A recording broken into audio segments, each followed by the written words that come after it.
Hello friends, welcome to my channel study for you.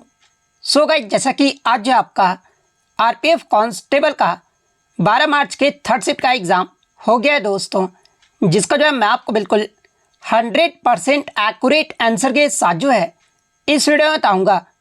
तो देख लेते हैं कि किस प्रकार की जो है आज आपके 12 मार्च के थर्ड शिफ्ट के एग्ज़ाम में जो है प्रश्न पूछे गए हैं।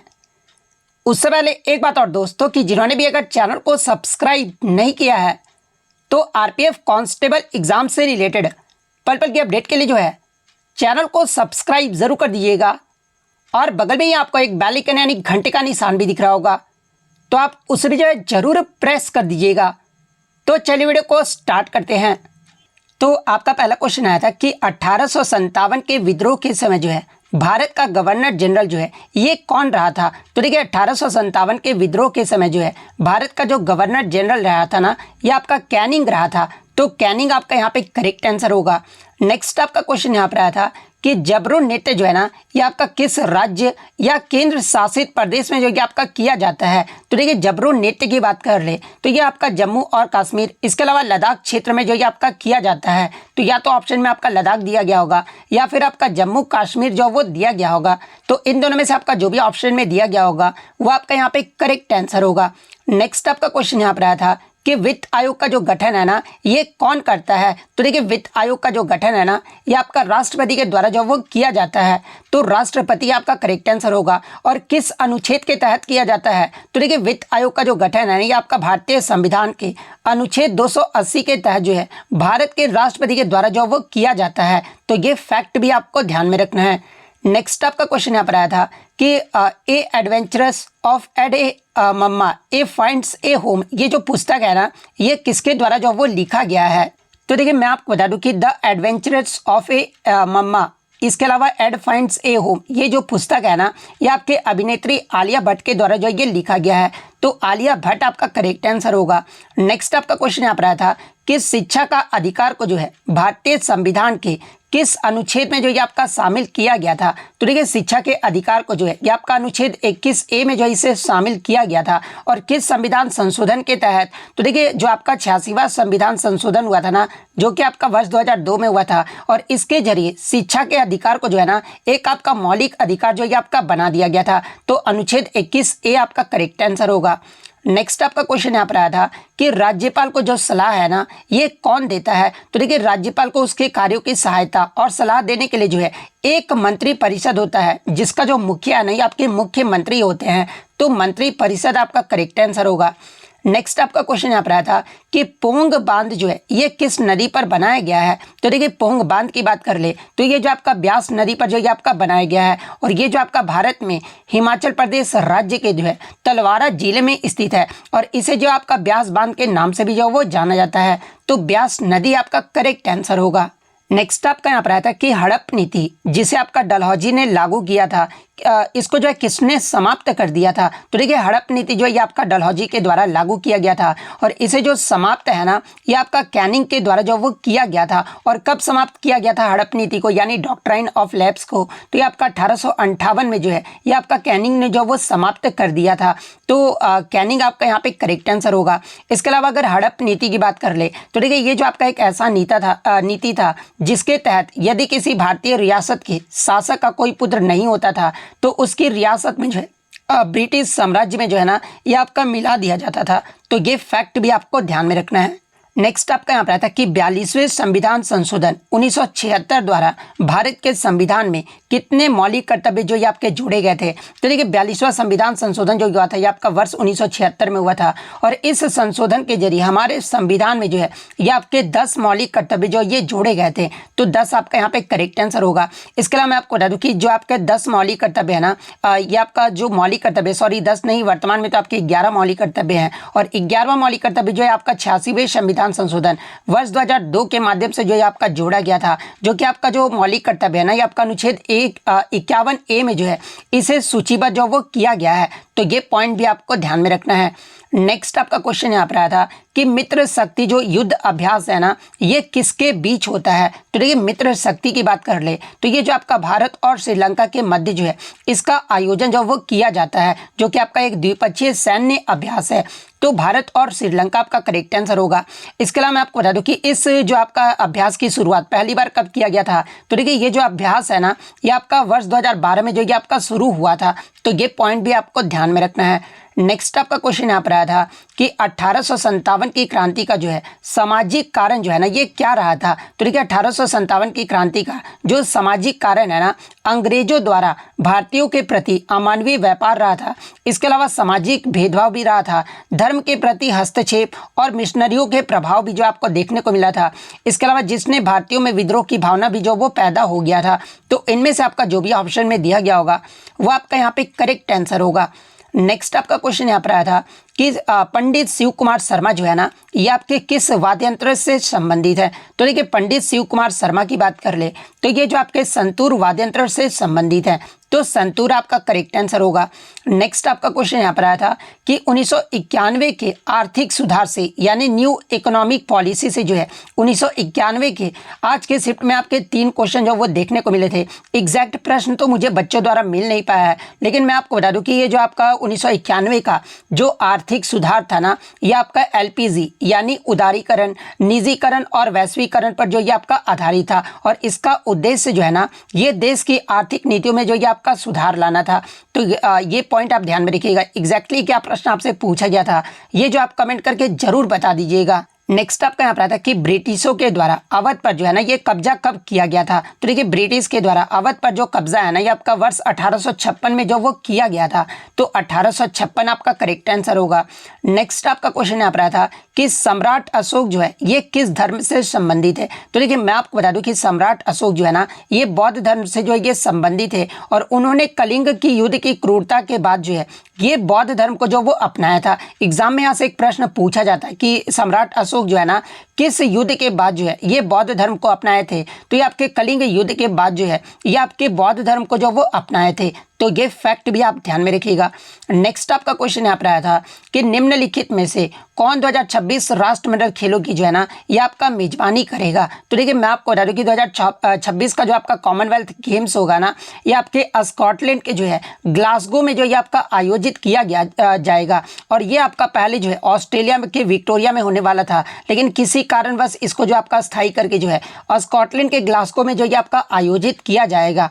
तो स्कॉटलैंड का ग्लासगो आपका करेक्ट आंसर होगा। और 2022 के अगर कॉमनवेल्थ गेम्स की बात कर ले तो देखिए 2022 का जो कॉमनवेल्थ गेम्स हुआ था ना, ये आपका बर्मिंघम इंग्लैंड में आयोजित किया गया था। अब आपको कमेंट करके क्या जवाब देना है, कमेंट करके ये जवाब देना है कि जो आपका 2026 का जो आपका कॉमनवेल्थ गेम्स होगा ना, ये कौन सा संस्करण रहेगा। ये जो आपको कमेंट करके जो वो जरूर जवाब देना है। नेक्स्ट आपका क्वेश्चन यहाँ पर आया था कि सतत विकास लक्ष्यों में जो है ये कितने उद्देश्य और लक्ष्य जो है आपके शामिल किए गए हैं। तो देखिए सतत विकास लक्ष्यों में आपके 17 उद्देश्य और 169 लक्ष्य जो है ये आपके शामिल किए गए हैं। तो शायद आपसे लक्ष्य पूछा गया था, तो 169 लक्ष्य आपका करेक्ट आंसर होगा। नेक्स्ट आपका क्वेश्चन यहाँ पर आया था कि खेलो इंडिया यूथ गेम्स 2024 में जो है ना किस राज्य के जो है सबसे ज़्यादा खिलाड़ी जो है ना ये भाग लिए थे यानी शामिल हुए थे। तो देखिए खेलो इंडिया यूथ गेम्स 2024 ये जो आपका तमिलनाडु के 4 शहरों में आयोजित किया गया था, जो कि आपका 6वां संस्करण रहा था। और इसमें जो सबसे ज़्यादा खिलाड़ी जो भाग लिए थे ना, ये आपके महाराष्ट्र राज्य से जो है ये सबसे ज़्यादा भाग जो वो लिए थे। तो महाराष्ट्र आपका करेक्ट आंसर होगा। इसके अलावा मैं आपको बता दूं कि खेलो इंडिया यूथ गेम्स में पदक तालिका में भी जो पहले पायदान पे आपका राज्य रहा था ना, ये आपका महाराष्ट्र राज्य रहा था।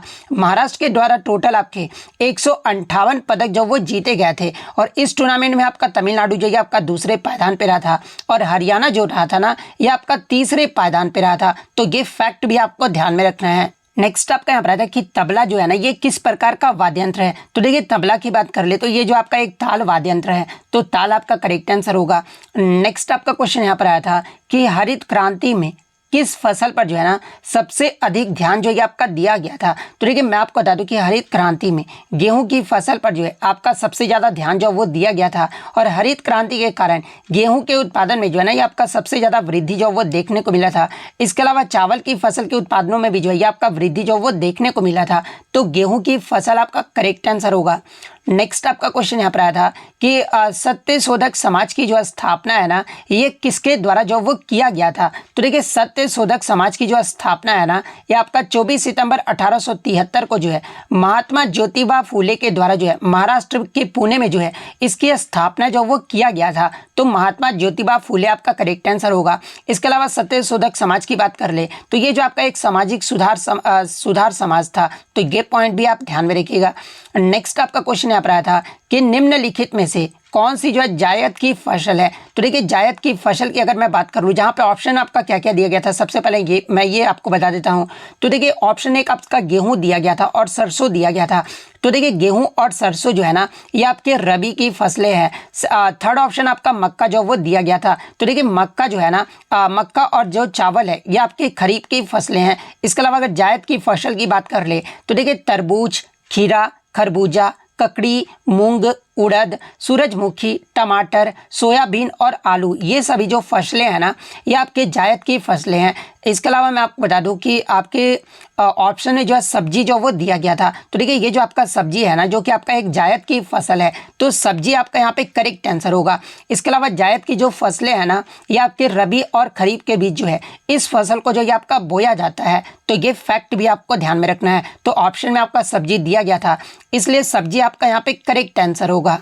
एक क्वेश्चन जो आपका अवनी लेखरा के रिकॉर्ड से आया था। तो देखिए मैं आपको बता दूं कि अवनी लेखरा ने पेरिस 2024 पैरा ओलंपिक में महिला के 10 metre air rifle shooting standing SH1 खिताब का सफलतापूर्वक बचाव किए हैं, और इसने वह पैरा ओलंपिक इतिहास में जो है 2 स्वर्ण पदक जीतने वाली जो है ये पहली भारतीय महिला बन गई है। और भारतीय पैराशूटर ने फाइनल में जो है ये आपका 249.7 का स्कोर बनाया था, जो कि नया पैरा ओलंपिक रिकॉर्ड जो ये बनाया गया है। तो किस गेम में अगर पूछा गया या फिर जो भी पूछा गया होगा मैंने आपको यहाँ पर व्याख्या कर दिया है। तो जो भी पूछा गया होगा आप यहाँ पर आंसर जो वो मिला लीजिएगा।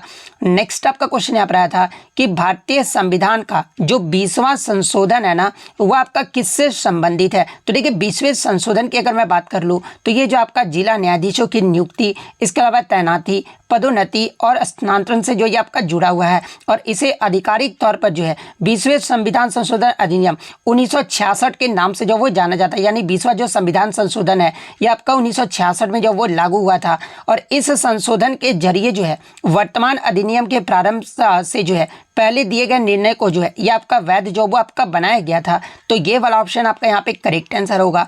नेक्स्ट क्वेश्चन आपका यहाँ पर आया था कि 2011 की जनगणना से प्रश्न जो वो पूछा गया था, एग्जैक्टली क्या प्रश्न था ये जो आप कमेंट करके जो वो जरूर बता दीजिएगा, क्योंकि बच्चों के द्वारा ये मुझे प्रश्न मिल नहीं पाया है।